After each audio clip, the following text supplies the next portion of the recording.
descriptions of Berber as revolves the silk they were accustomed to the sexual practice of eating the food they stand. And everybody says that. Should I start?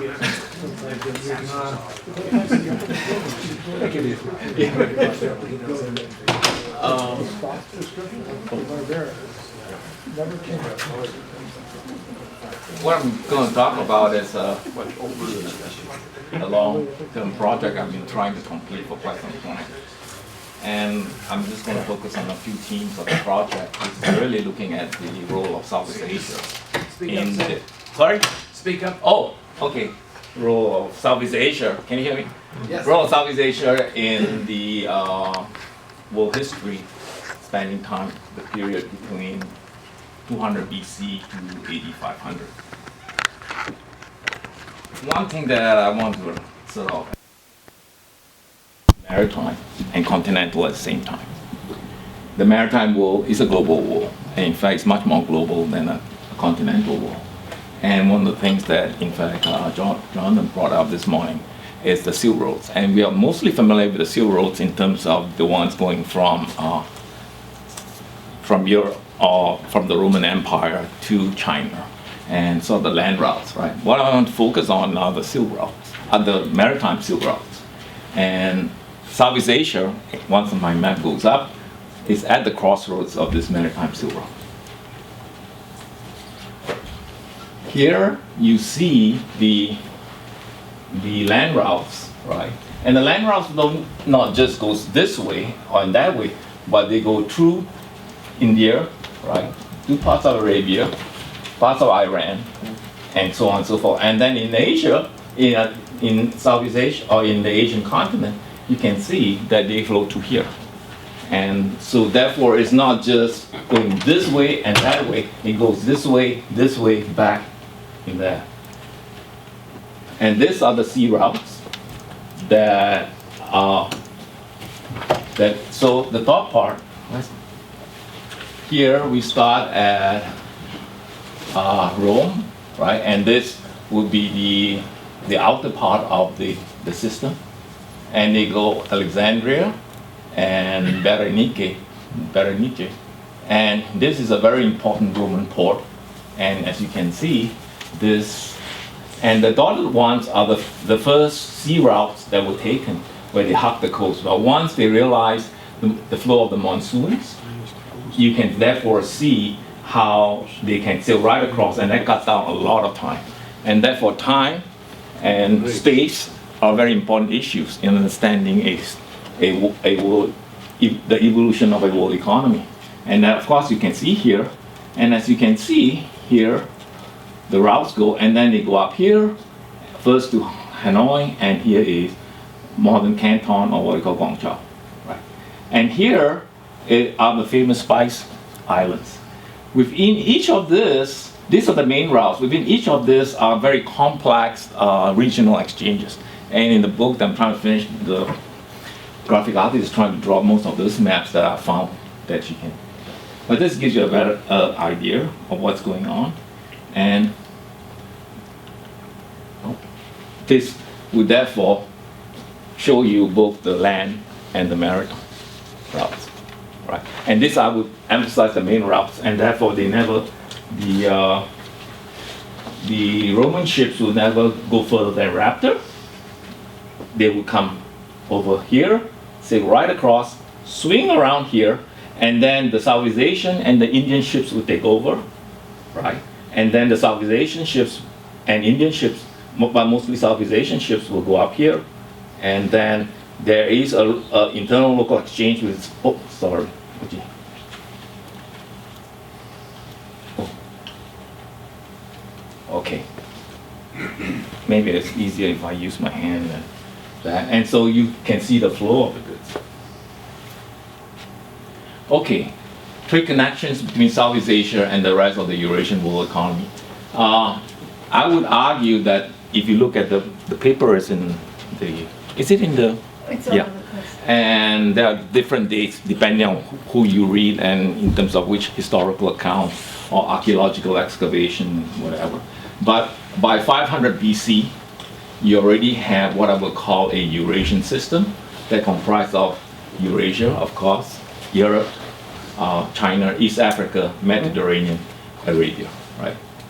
And of course, with the focus on Southeast Asia, the argument is that there are polities on mainland Southeast Asia and insular Southeast Asia that are involved with regional trade between Taiwan, the Philippines, and Borneo by 500 BC. Later studies of archaeological studies shows that it is even much longer, maybe 1000 BC, mostly from Taiwan in terms of jade, and then flowing south to Southeast Asia and so on. The Southeast Asian trade with the western portion of the Eurasian world system, right, are mostly composed of two major items, luxury and consumer. Luxury turns to consumer when they become incorporated in social, cultural, and religious practices.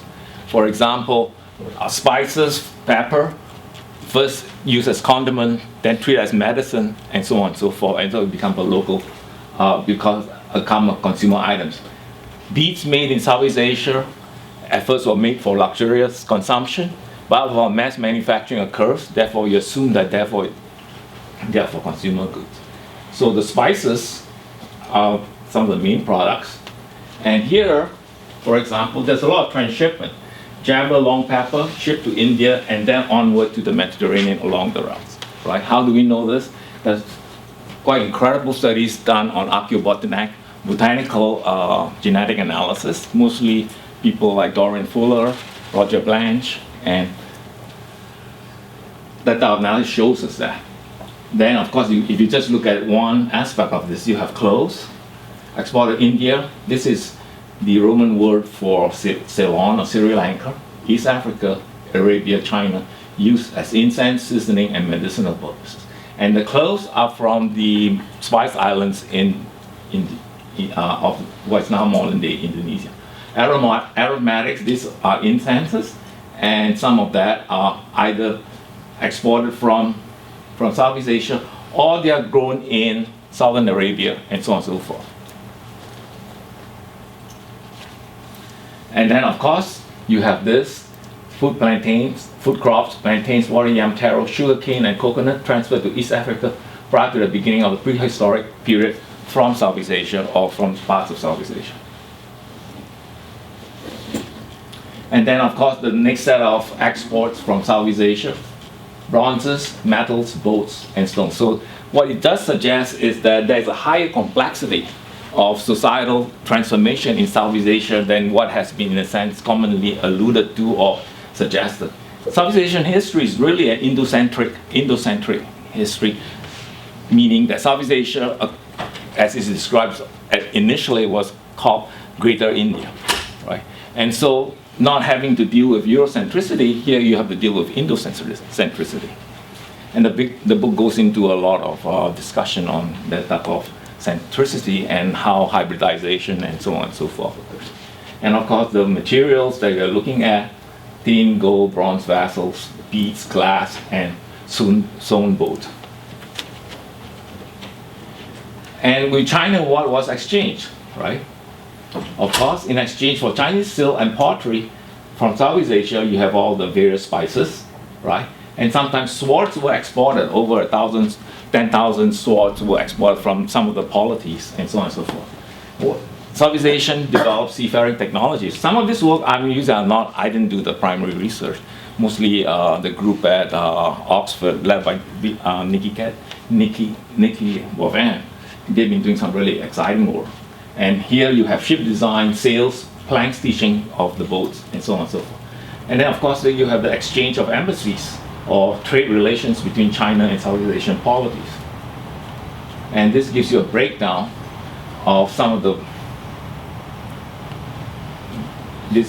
kingdoms, where they're located, number of missions, and the dates.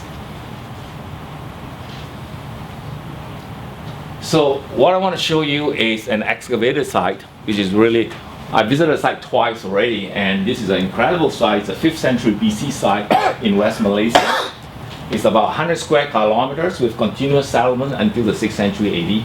Recently, they have, late last year, at one of the docks, 5 ships were excavated, right? And so on and so forth. And what's interesting about this is that it shows a level of complexity and urbanization in this excavated site. This is one, and you can see here, these are kiln-dried bricks, and this, according to the leading archaeologists leading this excavation, they are the roads, and on the sides here are what they call, this is part of the port area, and on the sides here are what they call storage facilities, or in Asia they call it godowns.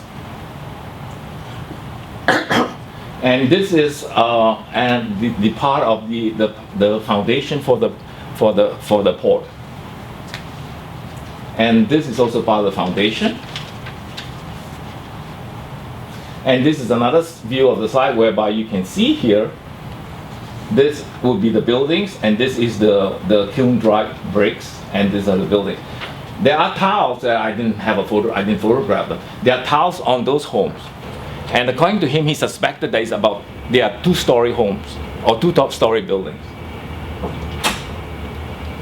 This is where the manufacture of the iron, and they found a lot of iron ingots and various iron nodules. This is one of the iron furnaces discovered, and it's been covered there around about 400 BC. The charcoal. And this is looking in the iron smelting, the smelter. This, they couldn't figure it out. This is a really huge,